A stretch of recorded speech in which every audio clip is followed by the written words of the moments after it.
Okey, muka aku dah mula rimas. Aku nak kena tanggal semua yang melekatkan muka aku. Misi aku kali ni adalah untuk naik kereta api terpanjang dan antara yang paling berbahaya di dunia merentasi Sahara, iaitu Iron Ore Train di Mauritania. Tak lama selepas aku dapat tengok sunrise dari atas Iron Ore Train, train pun semakin slow and akhirnya berhenti, menandakan perjalanan train aku dah menutup tirai dengan jayanya. Alhamdulillah, semua selamat. Tak ada apa-apa perkara yang tak diingini berlaku sepanjang perjalanan. Nak turun ni, barang-barang semua kita campak je kat bawah. Masa nak turun tu, bila tengok depan, ramai pula orang lokal naik. Malam tadi aku tak perasan pun ada orang lain. Tunggu aku jap, aku nak turun dulu. Bila turun je dah ada taksi standby nak bawa kita orang. Aku tak panggil pun taksi ni. Rupanya dia orang memang selalu ke sini pagi-pagi untuk kutip warga asing yang gatal lagi naik Iron Ore Train ni. Harga kalau tak silap aku RM30 sekepala. Mahal sikit lah, tapi elok lah dari nak mendapat keluar. Masing-masing dah barainya oi. Kau tengok matahari je. Dari tadi aku tengok banyak kali pun memang tak bosan. Okey, muka aku dah mula rimas. Aku nak kena tanggal semua yang melekatkan muka aku. Aku rasa aku dah pakai full PPE tapi tetap penuh dengan bau besi. Bila aku buka respirator, aku perasan keliling mulut aku bersih. Okey, respirator and filter ni memang function. Tak tahulah macam mana rupa paru-paru aku kalau aku tak pakai filter ni. Hotel Al Jazeera, kat sini lah hotel yang aku akan bermalam malam ni. Aku memang dah tak sabar-sabar nak terjun katil sekarang ni. Tapi sebelum tu, aku nak settlekan badan aku yang penuh dengan abu besi. Ini bakal akan jadi mandi yang paling panjang dalam hidup aku. Abutnya melekat tak nak tanggal pula. Okeylah, jom cari makan jap kat area Pekan Nouadhibou ni. Aku pun heran, aku duduk saja atas train tak buat apa pun aku lapar. Selamat sampai ke Nouadhibou naik kereta api 18 bintang.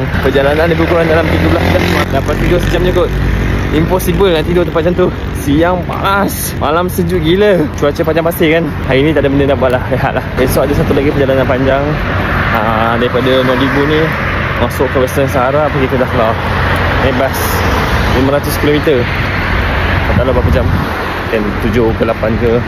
Hari tu aku naik flight daripada Singapura ke Rome 12 jam setengah. Itu benda rasa lama dah. Cuba bayang duduk atas serbu besi, sejuk gila, dengan habuknya masuk mata apa semua selama 12 jam.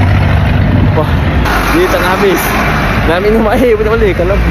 Kalau buka respirator, kalau minum air dengan habuk-habuk sekali kita minum, boleh lah sekali untuk experience. Tapi kalau 2 kali tak boleh. 2 kali tak mau lah. Siapa nak pergi-pergilah. Aku boleh tunjuk, aku boleh bawa, tapi aku takkan naik lah.